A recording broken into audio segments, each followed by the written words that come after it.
My name is João Marcos, and I am a logician.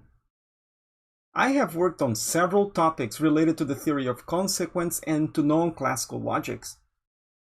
My papers deal with negation and other notions of opposition, with logical judgments, compositionality, analyticity, and truth functionality, with matrix semantics, with modalities, with formal metaphysics, with proof theory, tableaus, sequence, and the resolution method, as well as the extraction of adequate proof systems for several kinds of non-deterministic semantics.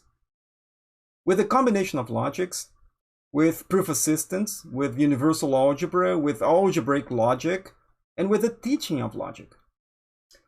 I still work on all those things, as time permits. My main current research project lives at the interface between logic and social epistemology.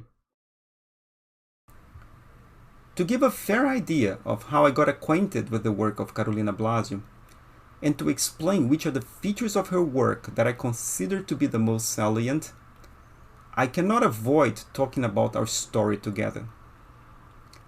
I first met Carolina at the 2006 Brazilian Logic meeting, which happened in the middle of a beautiful forest in the state of Rio de Janeiro, the state where she was born. She was by then a 22-year-old undergrad student of psychology in Juiz de Fora, and brave enough to come to present to an audience of logicians her exploratory work on connections between modern logic and cognitive sciences. Note, however, that this was not the first scientific event she was participating in. She had already attended at least 15 other events before that one. I had finished my PhD shortly before that occasion and presented at that event something on non-deterministic semantics for modal logics. For some time after that, we corresponded on diamonds and possibilities. I paid her a short visit a year later in the middle of a long car trip.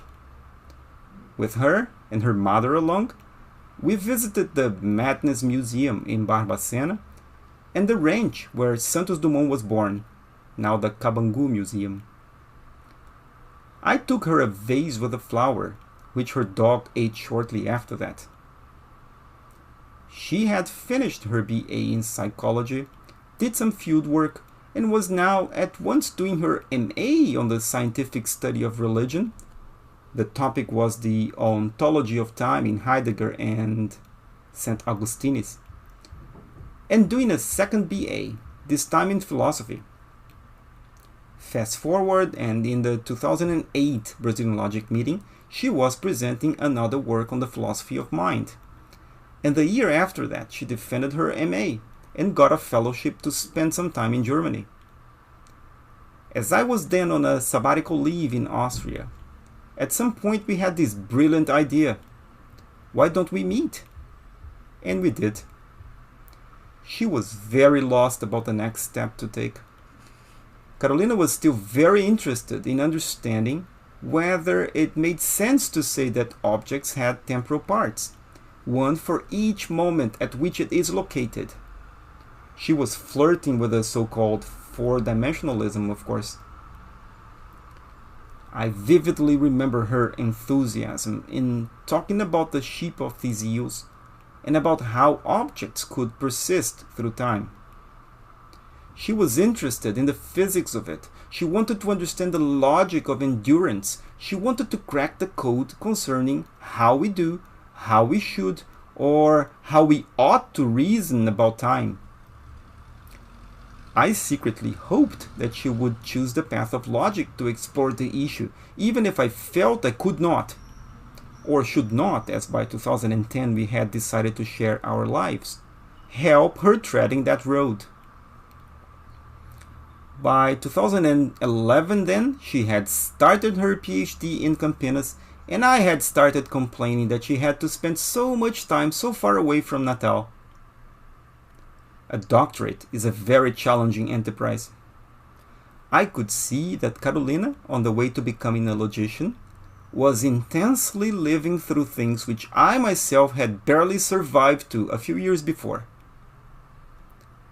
In the second year of her PhD, she could already see that her original project had not been fully embraced by her supervisor, though, and by then she helped me in formulating a proposal for a huge project which got funded by the European Commission and which eventually led us to a number of research missions at universities in Portugal, Israel, Austria, and the UK along the next 3 years. This was the project Get Fun, on generalizations of truth functionality, involving 17 higher education institutions from 9 different countries. By then, we had become partners also in investigation and had lots of pleasure discussing all sorts of issues related to our project, writing research notes and going to conferences together, as well as organizing scientific events. The last and largest event we organized together was the Natalogic 2015, which brought to Natal over 120 participants from 15 different countries. Our daughter was also born that year, 1 month before the event. During that same month, Carolina still managed to be the driving force behind our move to a new apartment and presented her work at one of the satellite workshops of the Natalogic.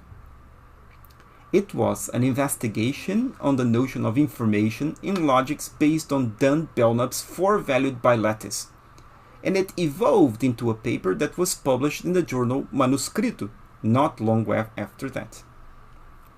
I'm happy to say, by the way, that a translation of her paper into English is now available online at the archive.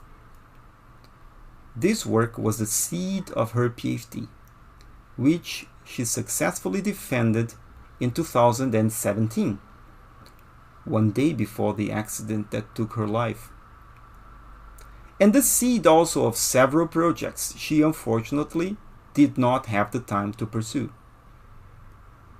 We were living in Germany in 2017, and the last days we had together were, very appropriately, at a Logic conference in Sweden.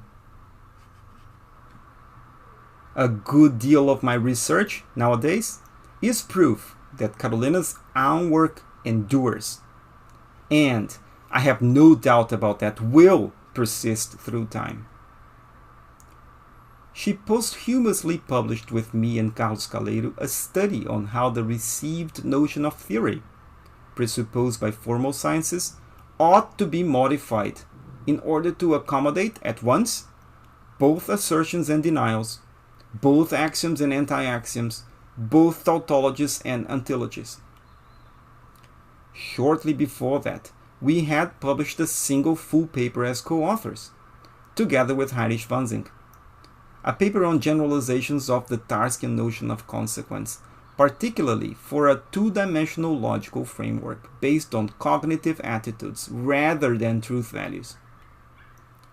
She and I had many plans for the future. Carolina was interested in the meaning of logical constants, in non-deterministic semantics, and in geometrical consequence-based approaches to notions of opposition, and in particular the notion of logical duality. She wanted to delve into logic's very innards, and she was deeply interested in logical pluralism, in reasoning under uncertainty, and in understanding collective rationality, or the lack thereof. Carolina was an inexhaustible source of strength, and her spirit still drives me in my work.